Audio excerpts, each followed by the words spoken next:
Hi, it's Jill Sproat here with this week's Scrap Your Stash video. The details, the bits and pieces. Whether you call them accents or embellishments, the intent is the same. They enhance our pages. They decorate them. They dress them up, making them more engaging and attractive, heightening and intensifying their appeal. In this week's Scrap Your Stash feature, I'll share with you my approach for selecting and incorporating accents to enhance the design, the tone, and the overall meaning of a page. While embellishments may be the focus of this week's Scrap Your Stash feature, the real focus of this layout would be these two photos of my daughter wearing what we like to call her statement sweater. I guess it's kind of a tribute to Cosby. In any case, it captures her sense of humor. She's a quirky chick.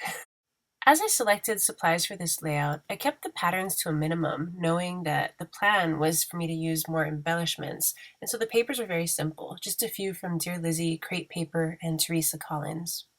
With the patterns decided, I turned my attention towards selecting some embellishments, starting with this wood frame from Two Peas in a Bucket, a watercolor tag from Pink Paisley, a frame from Maggie Holmes for crepe paper, as well as an overlay from crepe paper. And then I pulled out some stickers, not really sure yet how I would use them, but I love label stickers. And then a bunch of buttons. I collect buttons and probably collect more than I'll ever use. So this was a great opportunity to dig into my button stash as well. So I used buttons from my Mind's Eye, Webster's Pages, and Prima. And then this little kitty cat die cut, of course, stood out to me. And then I wanted to work in some black and white printables from Two Peas in a Bucket. Usually I'll handwrite or type my journaling, but the lines on this journaling card made me think about stamping my journaling. And then the letter stickers, I wasn't quite sure which ones I wanted to use just yet, but I pulled out a few that would work in terms of color and style. The last two items were some seafoam mist and some clips from Two Peas. With my supplies selected, it was time to actually begin my layout, starting with this background polka dot pattern paper from Dear Lizzie. That strip at the bottom really stood out to me, and usually I might cut off those pattern strips and save them for another use, but in this case I love the look of it.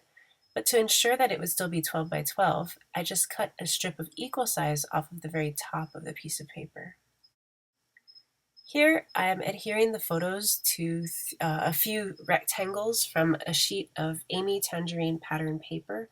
The basic design of the layout is coming together here. It really just involves 6 rectangles and squares that are all clustered together.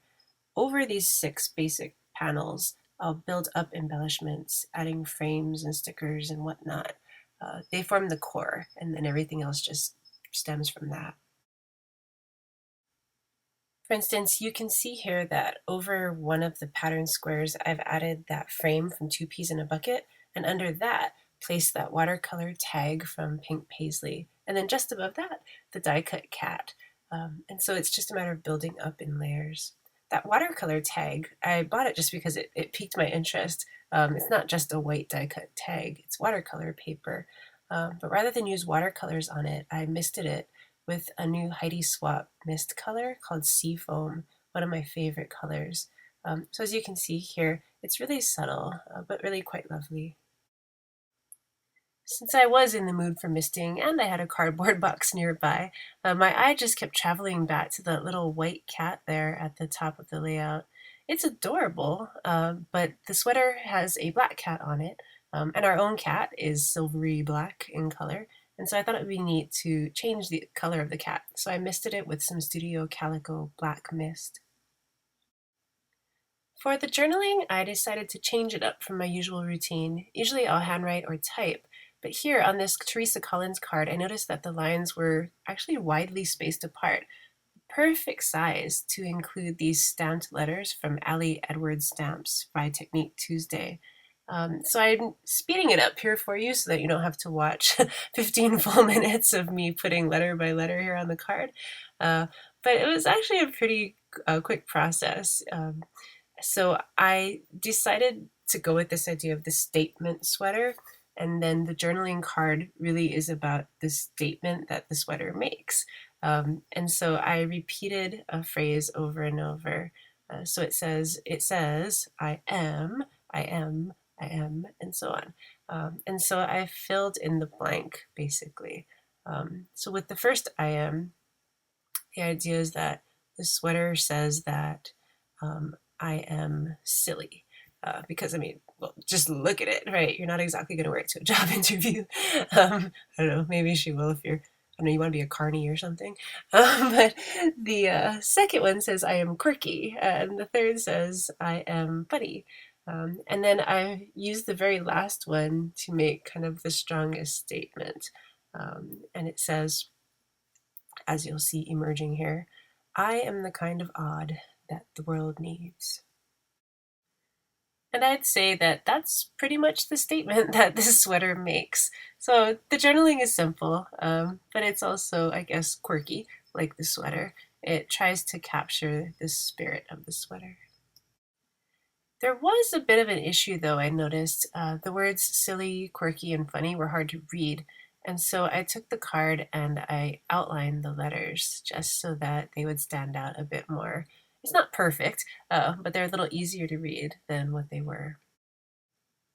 I then placed one of the new crepe paper frames over the journaling. It's a little difficult to see here, but the frame is the same kind of green that you see throughout the layout.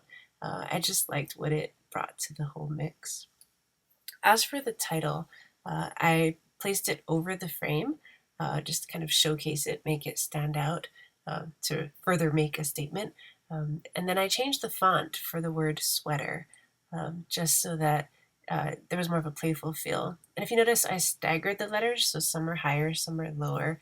It's not exactly a serious layout, and so I wanted that little bit of whimsy thrown in there. Given that the basic colors of the page take their cue from the sweater, black, white, and green, the new printables from Banana Fish Studio for Two Peas in a Bucket, since they're black and white, they fit in perfectly here. Right now, if you look at the layout, there's a whole lot of green, and so a few black and white pieces here and there were not a bad choice to include on the page. I like that one of them says recorded and the other says noted, just reinforcing again that whole idea of the statement and how it's, loud and clear. Again, just look at the sweater.